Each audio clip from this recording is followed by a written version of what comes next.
We made it! Technical difficulties will not hold us back. So it's Motivational Monday. We are going to talk to Anna today, and we're going to talk about ditching your scale, and we're going to talk about seeing yourself in your new you and the way that you look now. So I'm really, really excited to talk to you guys about this. I feel like this is a topic that we cover semi-regular, and it's also a topic I feel like we can't cover enough. I think so many of us are struggling with our body image and with fighting about our weight and the scale, and if we're seeing progress as quickly as we feel like we should. So I'm going to shoot her a quick message and let her know that we are now up, because she was looking for me on Instagram, and we are now up, but I do not see her watching as of yet. So I'm going to shoot her a quick message and let her know that we are now up and running, and we are waiting for her. Okay, so I'm just going to let her know we're up on IG. So we are going to have an awful lot of fun today. I would like for you guys to share any questions, comments, concerns that you have as we go along. And when we get towards the end of the live, we'll take a scroll and make sure that we're able to cover all of those. So I'm super excited. I can see her looking at the message right now of me telling her we are up and ready. So fingers crossed. My technology was ignorant. When I tried to come on live, none of my devices would connect to the internet. I'm in my kitchen. I'm exactly 2 feet away from my router. So let's cross our fingers, cross our toes that she's not having any difficulty getting connected to us. I see her typing. Okay, so she says she's here, but she's not seeing me. So what you want to do is go to my main page, and my circle should have an arrow on it. Click on it, and it'll take you to my live, and then you can send me a join request. We're doing this on the fly. I do this with a lot of people who have not done joint lives before. So you guys know this is how we do. This is how we roll. A lot of times it's a first time, and I love that. I love being able to help people share. Hello, my darling. Yay! I got diverted. It's okay. I was explaining to everybody, we do this a lot of times with people who are doing it for the first time. And I feel like that makes it even more exciting. More exciting. Absolutely. Yes, of course. So I've done it, but usually I'm the chick bringing people on. So right? It's totally different from the other side. And now look, you get to be on the bottom. So first, I would love for you to introduce yourself and tell us a little bit about your Facebook group. Absolutely. Thanks, Dory. I am Anna Smith, and I am the founder and facilitator for Keto San Antonio. We are a really active local group that keto folks of all different types of protocol that are coming together and supporting each other and having fun. We have social get-togethers, and we also have a Keto San Antonio Facebook page that we come together and help each other. So it's a real positive group. Nice. And then just a little bit about myself. I have been struggling with my weight my whole life. I was one of those little chubby kids that, you know, at 3, parents started putting on diets, and so I was always struggling with my weight. And basically, the person that you're seeing right now, I'm 185 plus or minus pounds from my highest weight. My highest weight was somewhere close to 350. Wow. I only can kind of guess because I have a Weight Watchers book where it was written down 338, but I know I got heavier. So anyway, I lost about 100 pounds very unhealthfully. Calories in, calories out, starving myself, lost hair, you know, the whole shebang. And then I found keto, and keto completely turned around my health and essentially saved my life. curing things such as depression and anxiety. For the most part, I mean, those things still come up a little bit, but yes. I had skin issues, stomach issues. The biggest thing was I had carpal tunnel syndrome really bad in both of my hands. I'm an artist, so that was kind of heartbreaking. Those are some of my pieces behind me. And keto helps correct some of those things for me. And you know what? I hear a very similar story from almost everybody. It was, I had no idea keto was the answer. I stumbled upon it one day and it changed my life. So let's start off there today, because we're going to talk a little bit about the scale and if it's our friend or not. So let's start off. I would love for us each to share our favorite recent non-scale victory, because I think it's a good spot to start focusing. Sounds great. Yay. So what's your most favorite recent non-scale victory? Mine, my whole life I've had really, my weight is really carried in my lower body, and I've had really fat legs, and okay, you're talking to the Texas girl. My biggest and most happy one is I bought some Chippewa snake boots that actually fit. They don't have zippers. What? Boots are a big deal.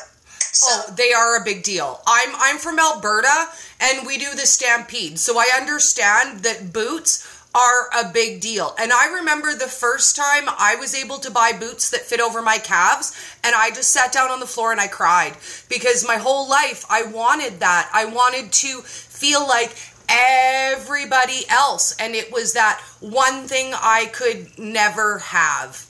So for my non-scale victory yesterday, if you guys go look at my stories and my feed, I was on an amusement park ride, my favorite one, the swing ride. And I'm going to tell you guys, when I was 23 and I was pregnant with my son, and not very pregnant because you can't ride rides after the 6 months. I was only about 3 months pregnant. I hopped on that ride with my nieces and my nephew. And to my sheer horror, when the ride stopped, my butt did not come out of the seat. Not even a little bit. And I'm a short girl. I'm 5'5". I'm about a foot from the ground. There is no wedging out. In a sheer panic, I had to call the young boy who ran the ride and explain to him that I needed for him to pry my butt out of the seat. So exactly 20 years ago, almost to the day, I was sitting on that ride and I could not get my butt out of it. So when the thought occurred to me yesterday that I had space on either side of the swing, I cried when I got off that ride. And I went, you know what? I'm healthier in my 40s than I was in my 20s. Absolutely. Congratulations. Yay. That's wonderful. Today, we're going to focus on two things, I told everybody. Number one, we're going to talk about the scale. So I would love for you to start off with some of the reasons why the scale is not maybe our best measure of success. Absolutely. And you know, Dory, this is something I really had to teach myself was, you know, I grew up with those numbers being like uber important to me. Yes. And, you know, has really taught me I need to leave those numbers aside.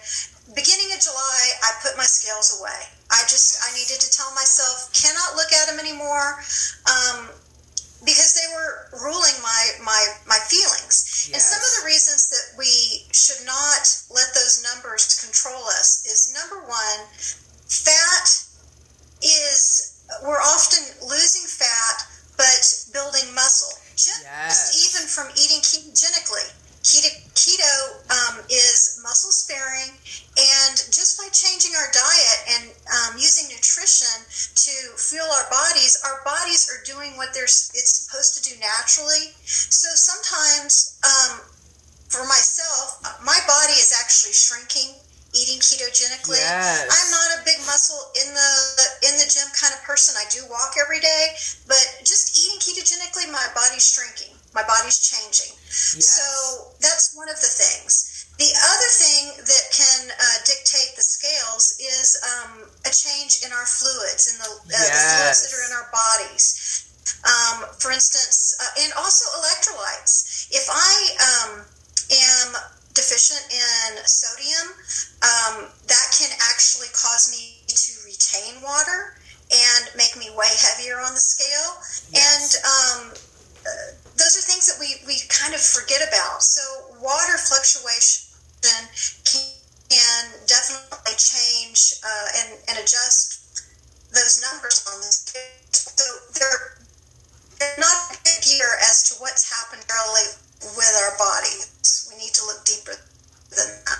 Yes. And I find that a lot of times with large fluctuations, it's more likely that it's water retention or water loss than it is fat gain. And I've discussed this with Dr. Ken Berry on more than one occasion, and he assures me that it is physically impossible to gain 5 pounds overnight. So if you get on your scale and you're up 5 pounds, you didn't gain 5 pounds in fat overnight. It's very, very unlikely that you gained that much weight in fat, and you might just be retaining water. Now, our periods will affect the scale as well. I never noticed it when I was bigger, but now I notice I gain anywhere from 5 to 10 pounds every month at my period in water retention. And if I were to beat myself up every single month when my period comes because I'm up 5 pounds, I'm up 10 pounds, then I'm living in a cycle of constantly beating myself up and re-losing that same 5 pounds. Absolutely. So let's talk a little bit about how you get away from your scale, because it's one thing to say, "Oh, girl, put it in the closet," but a lot of us, I know people who weigh 3-4 times a day. They will weigh themselves in the morning, and then they'll pee, and then they'll weigh again, and then they'll eat something, and then they'll weigh again, and then they want to check what their weight is before bed. So how do we physically ditch the scale? It really can become to be a mind challenge. For myself, I have to just slip it away and start speaking kindly to myself and looking in the mirror deeper than those scales. I start taking pictures. Pictures are a big help to me. Even like doing face shots, because I notice sometimes I'll be able to see that I'm losing weight through my face. Here, I can also here. tell if I have inflammation, and are my collarbones more Pronounced. more visible, and then taking full length. For me, I like taking them in my workout clothes, my yoga pants, and then I have my set that I'm not so brave as some folks is to share some sets. I have some that where I can see my body fully, and they help me. They help me to reframe where I am on my progress, and measuring helps too. Seeing the numbers on the measuring tape. One of the things that I like to also do is check my blood glucose and my ketones. For me, I look at that too as kind of checking my gauges. Especially my morning numbers, I'm able to kind of reflect on the day before. How was I eating? Did I eat something different? And looking at those numbers, and I can kind of tell if I ate something that for my body is inflammatory. So those are some things. And just also being conscious too of how I feel. Am I sleeping well? Did I not sleep well? What did I eat that maybe that affected the way I slept? Do my joints hurt? For myself, if I eat certain sweeteners, I notice that I have some joint pain. So, and I have to also just throw this out to everybody. We all need to find what individually affects our bodies and really become conscious of our bodies. We can share the knowledge of what we learn as far as ingredients and foods that affect us, but we need to also be open to dialogue with our community members and helping them find what affects their bodies. Because what affects me may not affect Dory the same. Yes. And we need to be civil in that and helpful and loving in how we help to nurture that understanding of self. I believe that truly to my core. Like, I think that is the one thing that we bond the most on, is the concept that what is good for your body isn't necessarily good for everybody. And because it worked for you, you can't then push that on other people and say, oh no sweeteners for keto. Sweeteners are bad. They might be bad for me, but you might be able to tolerate sweetener. So to go out on a limb and say, oh, no, sweeteners are not keto. If you want to be keto and if you want to worry about your health, you just give all that up. And trust me, I encountered people who have ridden me very hard for producing replications of things. Oh, Dory, don't teach people how to make keto chips. You tell them they don't get chips anymore. Don't teach people how to make keto cake. They should just realize they never get to have cake again. Hello? If you want to be healthy, you wouldn't even care about cake. Come on. For me, hello, is that a lifestyle though? I mean, I might be able to deprive myself like that for a couple of months, but I wouldn't stick to it forever. And I feel like there are a lot of people out there who feel the need to flaunt their keto expertise. And I will say that everybody who's been doing keto for 2 whole weeks feels like an expert. I had a girlfriend who started keto and she was like, oh God, Dory, 8 of my friends do keto. And they're all just jumping on me, telling me all the stuff I'm doing wrong. And I was like, well, that's not very helpful to you. Like, that's never going to be the way that we will share the message. So let's talk a little bit about how you encounter that in your group. Because, I mean, I don't see a lot of that in my group, and you probably don't in yours either. But I see that in a lot of other groups where it's a constant, you can't have that. I'm pointing my finger at you. You do this, you do that. So how do you deal with that in your group community? One of the things that we're trying to work towards is kind of cultivating our dialogue and using the terms good, better, best for optimal health. And we let host in about all kinds of foods, because I know that when I was first in keto, I would find something low carb and be like, oh my God, I can have, tortillas, low carb tortillas, or I can have low carb protein, high protein bread that's 0 carbs or whatever. And there was that excitement.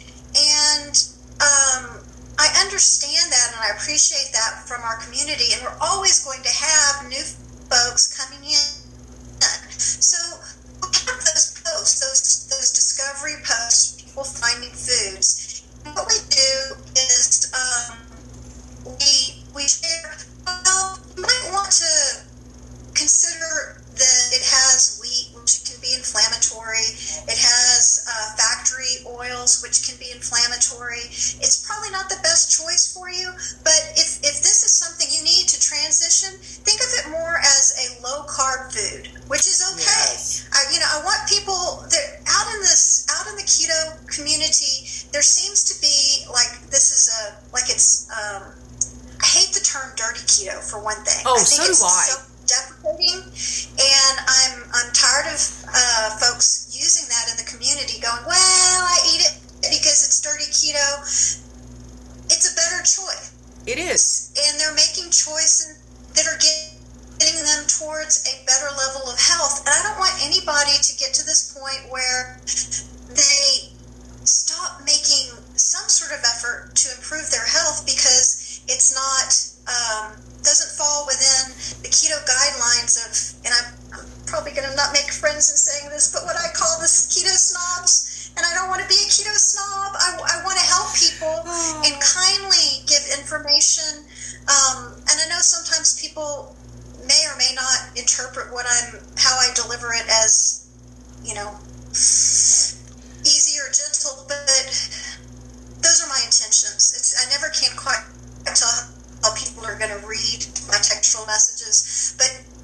we talk about food is good, better, best for optimal health. And it seems to be helping folks, and it doesn't shut down dialogue. Yes. I think dialogue's important.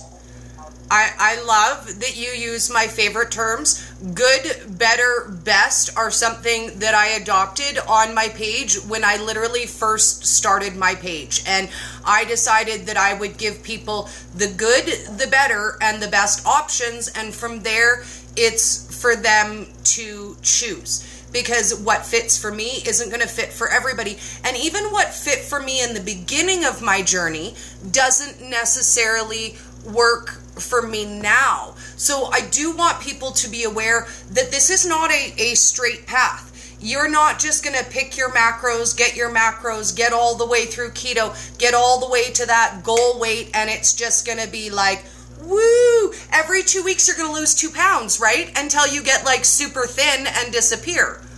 So for me, I kind of want to touch a little on, when do you lose weight? When do you lose weight? How do you know when you're doing it right and you're losing weight? Because I'm going to put my hand up and I'm going to say I lost 0 pounds and 0 ounces for 6 entire months. Now, why did I stick to keto when I wasn't losing weight? I wasn't really focused on the weight. At the time, I had only 20 pounds I wanted to lose. I thought, you know what, it'll come off, it won't, I'll have a good time, I'll enjoy my food. But my body had a good deal of healing to do. And I mean a good deal of 40 years of eating junk and garbage and everything processed before my body could start to lose weight. A sick body isn't going to lose weight the way that a healthy, well-functioning body is. So I didn't lose anything. And I got to play the fun bounce game. So I started at 180, and then I was 182, 180, 182, 180, 182, and I would bounce that back and forth, and then all of a sudden I was, boom, 175. Where did that weight go? Then I was 77, 75, 77, 75, and then I was 170. In a year, my weight only shifted 5 times, but it was always a big jump. It was 5 pounds or 10 pounds I'd be down. But I literally barely ever saw the scale move. I took it away entirely, and I stopped weighing myself until at least 10 people would say to me, Dory, you look like you've lost weight. And then I would pull out my scale, and either they would be right or they would be wrong. They've been right, they've been wrong. I didn't always lose weight. And in this last year, I'm actually, according to the scale, 10 pounds heavier than I was last year in a size 12, and I'm now a size 7. So my scale is going up, but my body is shifting and shaping, and I'm getting smaller, even though the scale says I weigh more. Isn't that crazy? And that's the reason we have to put those darn things away. It's not a good reflection. And, you know, if you had been on the scale, think about the emotional things that we do to ourselves, the way we beat ourselves up about those numbers, because that's pretty much how we've been brought up. So... And at the end of the day, it is only the Earth's gravitational pull on your body. That's it. It doesn't say anything about you inside, outside, health-wise, beauty-wise. It says literally nothing about you except for how much pull the Earth has on your body. That's it. Absolutely. So let's talk a little bit about what happens when you lose a pile of weight. Because I will say that for me, I always had a mental weight, and I would say my mental weight was somewhere between a 14 and a 16, and I thought that's how big I was when I was a 26, and most days that's how big I think I am now. I gravitate to that size. I walk to that section of the store. So what happens when you're down 100, 150, 180 pounds, and you look in the mirror and you still see that same fat girl looking back at you? That's a huge struggle. I know for myself. I still, to this day have that girl in my head. Earlier when I mentioned to you my non-scale victory, I kid you not, I got those boots in the mail, delivered to me when I went to KetoCon. And I put them in the back of my car and didn't open them, even though I was really excited. And then I brought them home and I opened the box and petted them, because I was so happy I got them. But I thought to myself, I looked at them and I wanted them so badly. I need them for actually working and being safe from some snakes. But I looked at them and I thought, there is no way I'm even going to get my ankle in these boots. There is no freaking way it's going to happen, because there were no zippers on them. These are slip your foot in kind of boots. And so they sat there for 2 weeks. And then finally, this last Friday, I was like, okay, you just have to put them on. And I had my workout yoga pants on and slipped them on, and oh my God, they went up. And I buckled them, and I was like a regular person. But I let them sit there out of fear, because in my head, my whole life, I have not been able to wear boots. Wasn't ever going to happen. And I was so afraid, because of that mental image I had of myself, that these were not going to fit, and I just didn't know if emotionally I could bear it. And I do still see myself as that heavy girl when I go and look for clothes. I still pull out the bigger clothes. It was finally my husband who was telling me kindly and lovingly, you need to buy some clothes that fit you. Yes. And he would be like, please just bring home some small shirts this time. Just buy something that bring fits you. Bring home that size 10 pants, please. And I was like, they're not going to fit. They're going to make me look fat. But I started doing that, and I started wearing fitted clothes, and it still blows me away. Something happened. Something happened to me when I started wearing fitted clothing. And I made a video about it because it was kind of funny to me. I was saying to a girlfriend of mine that I find that now that I'm smaller, I always wore things that were bigger. So I felt like they were loose, and if they didn't touch any of my fat rolls, that made me look smaller, as long as there was always fabric moving around me. And we were having a talk, and I said to her, since I'm smaller, I feel like clothes look better on me if they're just a half of a size too small. And she laughed at me and she said, they're not too small, Dory. That's your size, and it's called fitted clothing. And I was like, no. Stuff looks better on me if it's a half of a size too small. Because I can totally relate. In my head, I would look at it and go, oh, well, that's about a half of a size too small. But in 5 pounds, it's going to look perfect. And I would buy it like that with the thought in my head, I will get smaller. But that has also bit me in the butt, because I've been transitioning sizes now for 8 years. 8 years I have lived in a weight loss transition. Now, what that does is it makes me never want to buy clothes. Well, because I'm not the size I'm going to be. I'm still losing weight, so I don't want to invest in a nice pair of jeans that are only going to fit me for 2 months. I don't want to go out and buy, a $60 bra that in 3 months isn't going to fit me. Now, here's my issue. At what point do I have to, clearly I'm not wearing the size 26 I was 8 years ago. I have bought in new things, but every single time it's a mental struggle for me to physically go and buy clothes in a different size. Now, we went through this with our kids. Every single year, we needed a whole new wardrobe in a new size, and it was never a big deal. I don't ever want to buy myself new things because I'm not going to wear them long enough to make it worth it. I can totally relate. And one of the things that I've started doing and is helping me is I do buy them a little bit tight. Yep. And I have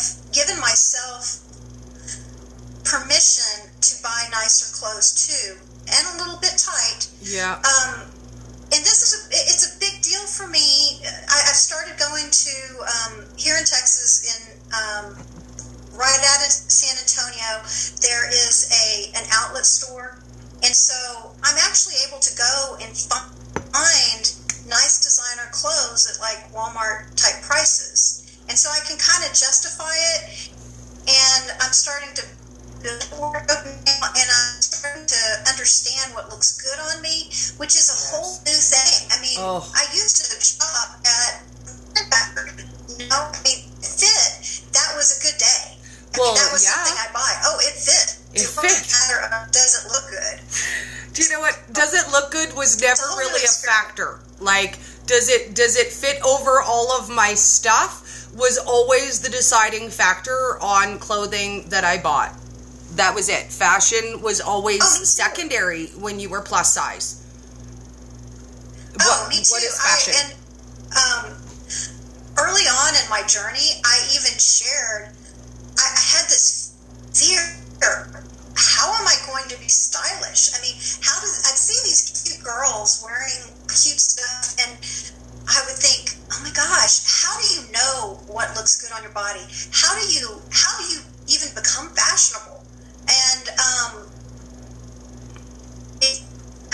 finally, starting, I think around November this year, something is not for myself. And I don't know if people realize how huge that is when you... Okay, we are like super frozen, so what I'm going to do is I'm going to pull you out, and we're going to pop you back in. Because, woo, we got super frozen there, like, super fast. Instagram is being glitch, and we can't, unfortunately, understand any of the words. So, let's see if we're back in, and we will, it looks like, there we go. There we are. Let's add you back in. Instagram's going to be our friend today. Yes, it is. Yes, it is. Yes, it is. Yay! We're back. I can hear you. Yay! Oh, and then you're gone. Okay, you're back. We're still like super glitchy. I don't know why, but your Instagram is like keeps freezing up on us. Oh, there we go. I don't know. I mean, I can see myself. But well, we'll roll as far as we can, and if technology becomes an issue, it becomes an issue. So let's continue on. We were talking about clothes and finding your new style. For me, I was lucky. I spent a lot of years working in clothing retail.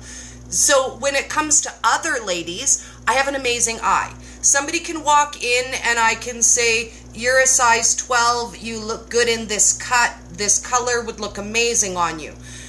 But again, when you're dealing with yourself and you still see yourself as a size 26, sometimes it's just about trying things you thought you would never wear. The day I met you, I wore the very first short jumper I have ever owned in my life, and I bought it just for that trip. I've never had the stomach shape to be able to wear something like that. I never would have picked it off the shelf if I hadn't literally been thinking to myself, I'm going to try something totally different. I'm going to try it because this is not my old body. My old body doesn't fit clothes the way my new body does. So what would be your best tip to suggest to ladies to kind of let go of that just a little? I would say just even going and trying on clothes. And as silly as this sounds, one of the things that helped me was I also took pictures of myself in the dressing room and would take them home. If I couldn't financially commit to it because of my own head, at least if I could start seeing myself in different styles, that helped me. I take a lot of self pictures. It just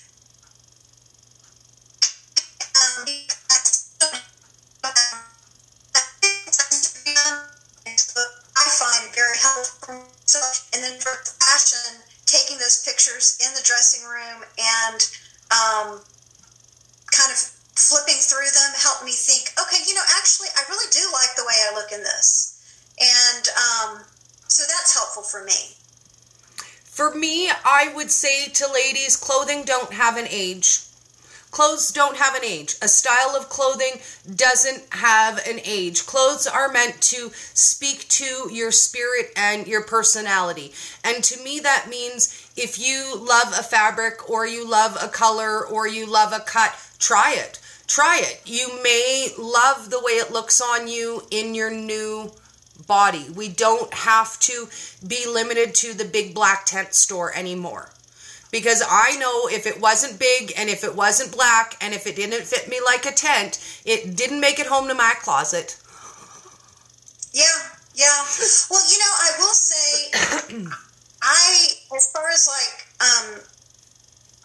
age type appropriate things, there's certain things that I won't let myself wear because I feel like they do look old. I do think we can age ourselves in what we put on our bodies. And for myself, I know that I was totally aging myself. I probably look 10 to 15 years older the way I used to dress as opposed to how I dress now. And it wasn't, it was because of that tinting. And there are certain fabrics in my mind that tend to make people look older. Yes.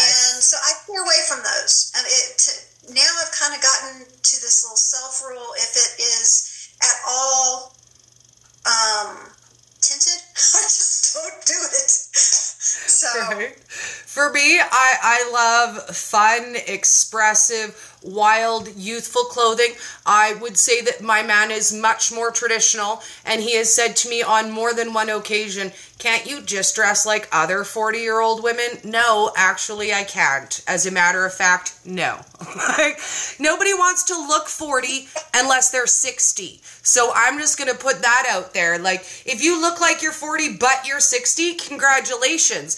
If you look like you're 40 when you're 40, you probably feel like kicking people. Like, I'm just going to put that out there and say there isn't a woman who wants to look 40.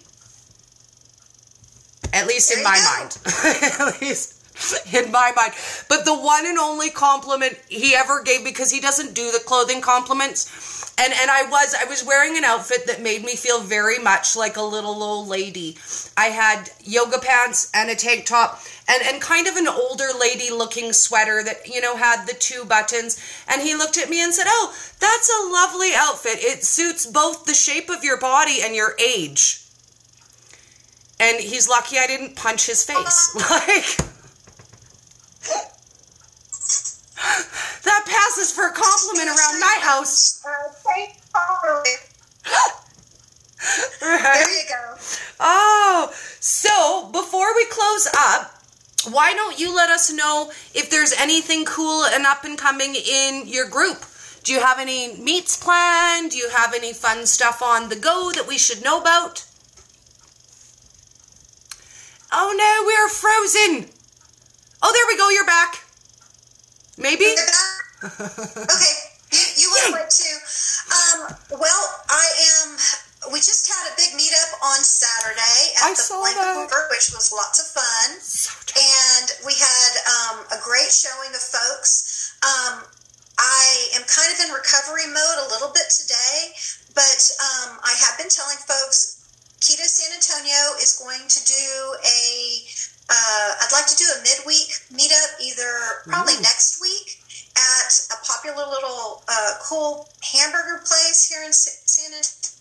It has keto-friendly buns, and they even have fried jicama. So that's in the works. Hopefully next Wednesday, but I haven't officially scheduled it.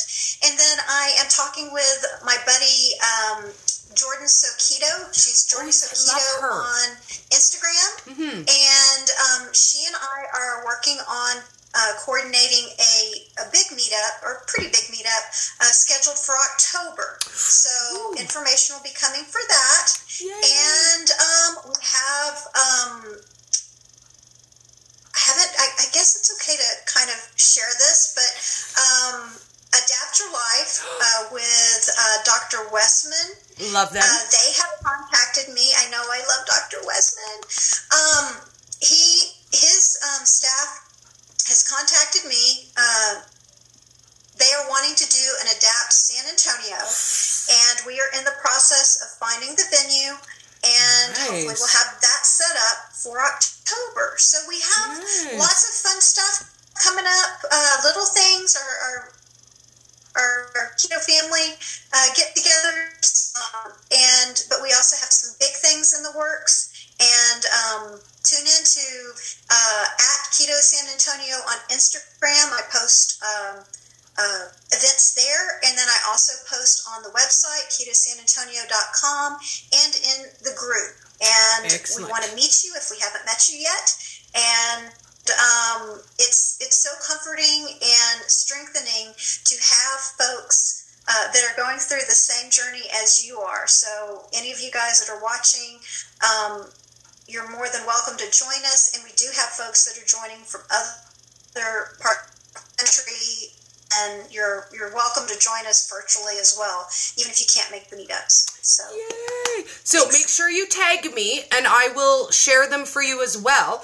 And my question is, how far is San Antonio from Austin? Because I have a flight credit to Austin that I have to use up, just saying. We will have to do something. Yes. How far are you from Austin, if I were to fly into Austin? Oh. Ooh, we frozen. Oh, no. Say it again? I said, how far are you from Austin if I were to fly into Austin? We are about an hour away. That's not bad. We're not that far. Not at all. And we have lots of folks that would love to come and give you a Texas welcome. Yes. Okay. Well, we're gonna keep that in the works for October, because I think when you get that together, I think I need to come. I really do. We need more hugs, and we need to hang out more together. And I think we maybe need to do a semi-regular live where we can get together and just chat about the stuff. So let me know when you're available again. I'm excited to hang out with you. And when I get everything all up everywhere, I'll send you a copy. Yay. Thank you so much. Thank you so much, Dory. We appreciate meeting you and your time. You are an absolutely amazing lady. We will talk to you soon.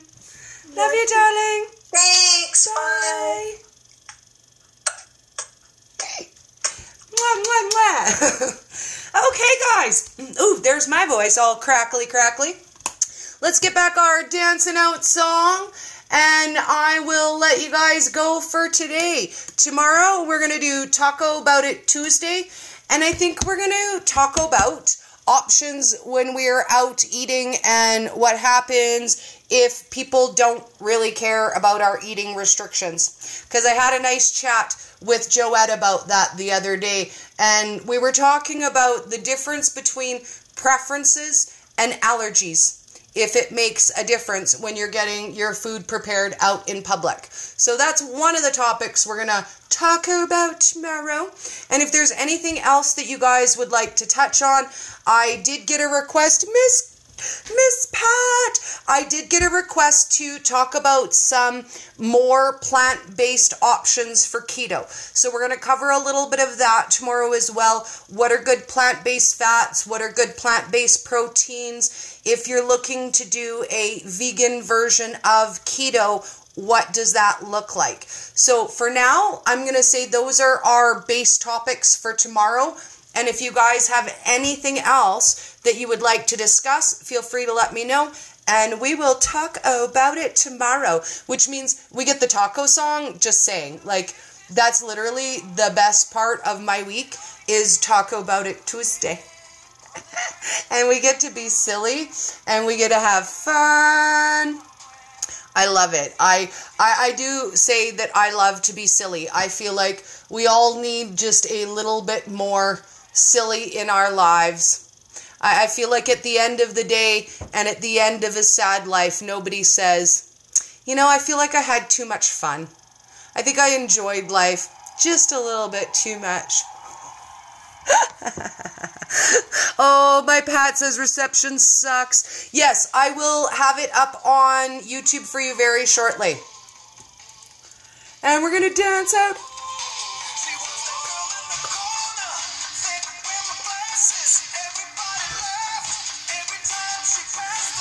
The outcast had no flavor. Who got the last laugh? We did, baby. Have a great day. I'll see you tomorrow. Went from wallpaper to heartbreaker. You should have seen her.